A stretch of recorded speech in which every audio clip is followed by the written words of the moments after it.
Scripture this morning is 1 Corinthians 12, 1 through 11. And it's taken from the New Revised Standard Version, the updated edition. Now concerning spiritual gifts, brothers and sisters, I do not want you to be ignorant. You know that when you were Gentiles, you were enticed and led astray to idols that could not speak. Therefore, I want you to understand that no one speaking by the Spirit of God ever says, "Let Jesus be cursed," and no one can say, "Jesus is Lord," except by the Holy Spirit. Now there are varieties of gifts, but the same Spirit, and there are varieties of services, but the same Lord. And there are varieties of activities, but it is the same God activates all of them in everyone. To each is given the manifestation of the Spirit for the common good. To one is given through the Spirit the utterance of wisdom, and to another the utterance of knowledge according to the same Spirit. To another, faith by the same Spirit. To another, gifts of healing by the one Spirit. To another, the working of powerful deeds. To another, prophecy. To another, the discernment of spirits. To another, various kinds of tongues. To another, the interpretation of tongues. All these are activated by one of the same Spirit, who allots to each one individually, just as the Spirit chooses. This is the reading of the Word. Thanks be to God.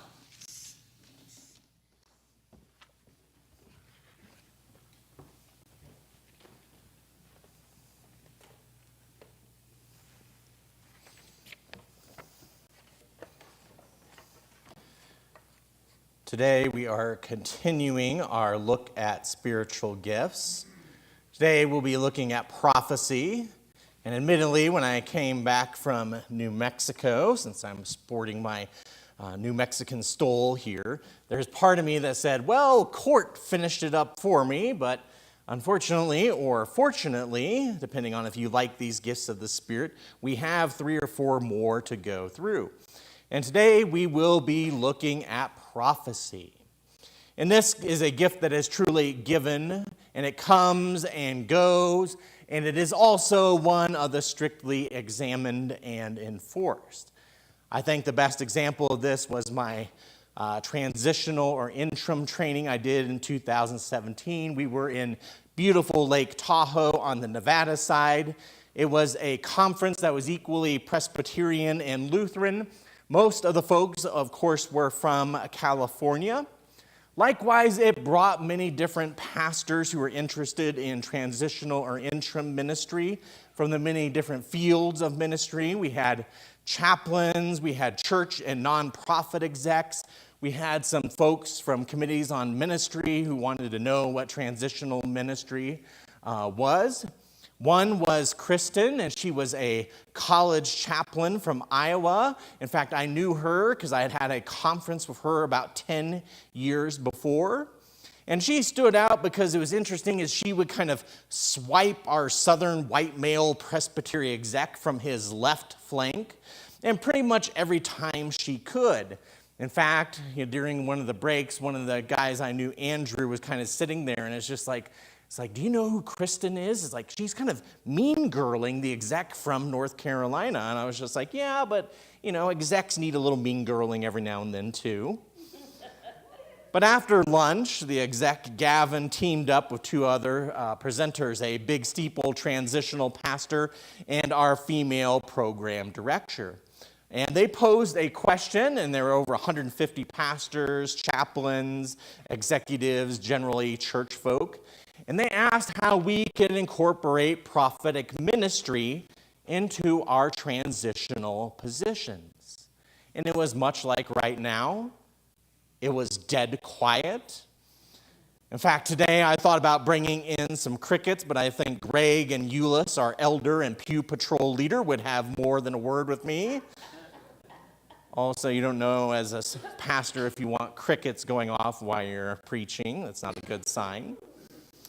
But that afternoon, the only thing we heard was kind of the ceiling fans, chairs creaking uncomfortably, kind of the buzzing of the lights. In fact, my chair creaked a little bit because I crossed my arms, I leaned back, and I kind of glared at Kristen a little bit. I was going to kind of glare at her because, I was expecting her to say something. And I noticed she was staring up at the ceiling fan as though it was the most interesting design feature in the world. She did not have a zinger for the big steeple pastor, nor did she have a backhanded compliment about our program director's shoes. And she, in Southern fashion, could have told Gavin several times in which his heart could be blessed. But she, like everyone else in that room, was quiet as the grave. In fact, each of the presenters kind of cajoled us into speaking, and then we all noticed after a few seconds this was the one time that they did not have a canned antidote or story. And after a few moments or minutes of silence on both sides, they kind of moved on. Which in some ways is wise, because when it comes to prophecy, the safest thing is to kind of be quiet about it. In fact, in the Bible, we have kind of only one requirement for true prophecy, and that is what is said by the word of the Lord comes true. And if it does not, there is 100% accountability. There is only one prescription for false prophets because they used the Lord's name in vain, and especially in the Old Testament in several areas, the sentence can be quite dire. Which is kind of natural because if you are translating the prophetic books in Hebrew, it is one of the hardest things to do. One of the reasons is that the prophets speak poetically, which is almost impossible to understand because it is also vague. Poetry in Hebrew is different than it is in English. Poetry in Hebrew is taking kind of a word and contrasting it with a more obscure or archaic word, or just kind of saying stuff that is rather indecipherable. There is no rhyming, there are no rhymed couplets, there is kind of no pattern to it. In fact, one of the hardest revelations in my Old Testament 2 class was that many of the prophetic texts are indecipherable or vague, which was probably a life-preserving tool. Yet when I was a kid, I naively thought it was the simplest thing in the world to listen and do what the prophets say, not realizing that they spoke poetically and very abstractly. But prophecy, because of its high bar of accountability, was not something you dabbled in. In fact, the book of Jonah, which I have preached here, is basically about a guy who says this prophetic stuff is not for me. He runs away, he is redeemed, then he becomes the most successful prophet ever. The people of Nineveh change their hearts, turn around, and then Jonah, since he did not like that result, he wanted the town to burn and be overthrown, he spends his time pouting. And also underneath the surface the entire time, Jonah is afraid the entire time. Prophecy is also a spiritual gift that comes and goes as the Spirit desires. In 1 Samuel 3, we hear that in those days the word of the Lord was rare, and there were not many visions. In fact, in Christian tradition, we recognize there is a 500-year period of silence from the prophets of old until the calling of John the Baptist, who was sent to prepare the way, to give us knowledge that God was working once more and was doing it in a new way. Prophecy can also be frightening. The prophet Amos starts his book of prophecy with "The Lord roars in Zion." A few chapters later, explaining the role of prophecy, he concludes saying that the lion has roared, who will not fear? The Lord has spoken, who could not prophesy? In fact, I had an Old Testament professor, an unassuming bespectacled Baptist academic that wore bow ties like a good Southerner, and he would get wound up about this text, and he would start imitating a snarling lion, and he would claw and roar in the middle of class. It did not have the desired effect. It was more cringe than frightening. Although sitting from where I could when we sang the song about the Lord roars, some of you did roar to each other. I saw that. It was cute and not cringe. Thank you. But in Joel, there is a commonly quoted passage where sons and daughters will prophesy, where old men will dream dreams and young men see visions before the great and terrible day of the Lord, which some people might think is soon, but yet we also have to look at kind of the intergenerational rivalry that is happening, and so it may be in the more distant future. But it does not mean that prophecy is not needed. In fact, last week, Court mentioned that prophecy is God's way of pointing us in the right direction. And this is a great way of thinking about it. They're often signals or precursors before a big event. I kind of know this because I grew up or came of age in the 1990s, the height of the disaster movie craze. So if you saw a show about a flood, an asteroid, a volcanic disaster, there were always signs and premonitions. In fact, in Geology 101, commonly known as Rocks for Jocks, we were assigned a 1997 movie starring Pierce Brosnan and Linda Hamilton called Dante's Peak, which we were required to turn in a worksheet with all the warning signs of a volcano, the types of volcanic eruption that was exhibited in Dante's Peak, and the aftershock events. In fact, I heard the athletic department had a movie night that week. Guess what they watched? The same was true of the coming of the Messiah. John the Baptist's role was that of warning. Christ was the volcanic event, and the coming of the Spirit, the aftershocks that remain with us today. Now, it is difficult for modern Presbyterians to also kind of get on board for prophecy. You know, fear is kind of one of those reasons, and it is also because we have a very reasonable, rational way in which we look at this subject. We heavily teach the threefold office of Christ. That is, Christ is the perfect prophet, the perfect priest, and the perfect king. Jesus, as the Messiah, which means the anointed, does all the offices that are anointed better than anyone else. Jesus told of the destruction of the temple. He told of his own death and resurrection, and it came to pass. So he was the best prophet.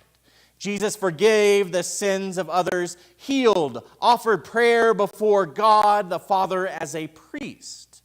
And he was also acclaimed as a son of David. And in 3 languages above the cross in which he was crucified, it proclaimed him King of the Jews. And we also say that he will reign once again as he promised on earth, when the kingdom of heaven comes into full being. Now, we like to think that if Christ, since he did it best, that we shouldn't try to compete. Yet for many generations, we have had kings and queens. In fact, Queen Victoria, if you'll notice in some of her court paintings or photos of her coronation, you will see underneath kind of all the things, she will have a stole. And it is kind of a symbol that she is an anointed monarch. Likewise, priests were blessed and anointed for generations. In the Protestant church, we recognize we all become priests of the priesthood of all believers. So like many who were kind of getting into the old-fashioned, bringing back kind of the liturgical renewal, when I first did my first baptisms, I would also do with some chrism oil, and you would anoint the heads of the young children or the young babies we were baptizing. Unfortunately, I made a rookie mistake and poured like half a bottle of oil, and it got all into the kid's eye and cried throughout the rest of the service. I hope Madeline has forgiven me. She's almost a teenager, so I don't know about that. But we also get a little squeamish when it comes to prophecy in the church. Whereas the apostles of the early church, not so much. In fact, that first generation of the church, the prophetic gifts of the Spirit were much more pronounced. We might remember Philip a few weeks ago, who went into Samaria, and then he was preaching, and the people wanted to be baptized, and so they brought down Peter and John. The apostles show up, and they manifest the Spirit so strongly that Simon the magician rolls over and says, "Hey, can I buy that from you? Can I franchise that?" And they had to disciple him right then and there for his own good and said, "No, you cannot buy the Holy Spirit. It is a gift, and it is given." One of the gifts that was given to Philip's household is his daughters were blessed with the gift of prophecy. At Philip's house with Agabus, another prophet, when Paul is coming back from one of his missionary trips, when he is returning to Jerusalem, when the authorities are saying that they are going to arrest him, where the Romans are kind of sitting there wondering what will happen, it is a prophet that goes up in this household, wraps kind of a cloth around Paul and says, "You will be in chains, you will be bound." And that prophecy comes true. And Paul's ministry is changed. It is one marked with activity of being in the presence to one of writing letters to the church, not unlike he is to the church in Corinth today. In fact, this gift was so prized, so important, that they hoped that someone gifted with this and were sent out on the early missionary trips. We often forget that ministry is done together. It involves a team that has different gifts, and of those gifts make an interesting stew. Paul's second missionary trip, his companions were Timothy, kind of the young clerk. And you also had Silas, which, not very many people remember Silas, but he is described as a prophet who, interesting, actually finishes his story in Corinth. Now, Silas is important because when he is added to the group, the spiritual and kind of supernatural dial is turned up. And when the trio are fed up, moving from town to town, not getting the response they want, they sit and they dream and they sleep through the night. And that is when they see the vision of the Macedonian man telling them to go across the sea. Likewise, when they are in Greece and they're praying by the river, they meet a slave girl who tells fortunes and serves as a medium. And the two are arrested and beaten for healing this poor soul. If you take this afflicted woman's income, the slave owner gets mad. That night, as they were in prison, they are singing in the Spirit. It's then when an earthquake frees them from their cell and their chains are released.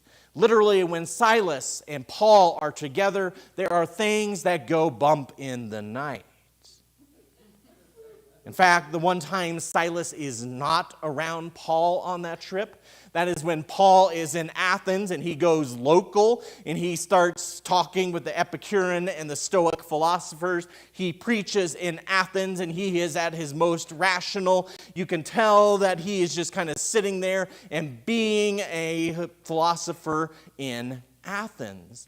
And this is probably because Silas is the next town down. In fact, they really don't catch up to each other until they're in Corinth. So when Paul is writing to the church in Corinth, he knows that they are acquainted with the gift of prophecy.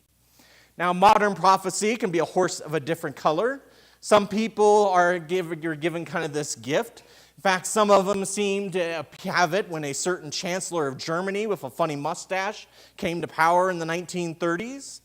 And we talk about the political realm and the foresight of Churchill bucking his party, his government, sounding the alarm. In fact, Malcolm Gladwell does a great job of this in his book, Talking to Strangers. But in the church world, we had Reinhold Niebuhr, one of the greatest ethicists of the 20th century. And he ditched his committed Christian pacifism with the rise of National Socialism in Germany. He looked at the guy leading those racist rallies and he reformulated just war theory, which had not really been touched in a while. And it was interesting because Niebuhr grew up in a German-speaking household outside of St. Louis, sat out the Great War pastoring a church in Detroit, and he began preaching in English. He visited post-war Germany often and was kind of vindicated in his pacifism in the wake of the Great War. In fact, he had started to establish that kind of popular isolationist American culture. And then he turned on it as soon as he engaged in 1930s Germany. He was the first theologian calling for a just and moral war against the totalitarian evils of his day. In popular culture, he is remembered for the Serenity Prayer. Remember the one that says, the courage to change the things that you can and the wisdom to know which things you can change? Reinhold Niebuhr applied this to his environment. Now it is also August and coming to a close. We are reminded in the late August, 63 years ago, there was a march on Washington for jobs and freedom. This is where Martin Luther King gave I Have a Dream speech, where we hope one day that dream comes true and makes the preacher a proper prophet. But prophecy also points us into a direction we are to go. And it is great for the big picture, and it takes us to places that we had never dreamed of before or down paths we did not want to go. It is also a powerful gift for the church, and it is a powerful gift that makes up the church. Sometimes it comes and goes. Sometimes it is something that is personal and tells us what direction and way we should go. And sometimes it is there to show the church where we are to be. Paul's brush with the prophets at Philip's house told of his imprisonment, told him that he was going to change his ministry, and the church benefited greatly from his many letters, some of which are very theological, whether he is to the Romans. Some of them are downright kind of a little bit more angry. Some of them are filled with love that he has for the Philippians. Either way, we see that his ministry changed. Likewise, in our own time, our ministry can change as well. We look for the day when Christ reveals all and fulfills all prophecy. So if that is not our gift, we hope that the Spirit is giving us one that we can bring and build in that kingdom. We are in a time of transition as a community, as a nation, and a world. And may we trust that the Spirit is giving the gifts that we need, that when we are called upon, that we will be equipped, that through our baptism, Christ has gifted and called his disciples for the mission he has in store for us. Each and every one of us has a gift, and we will be called on to use it in God's good time.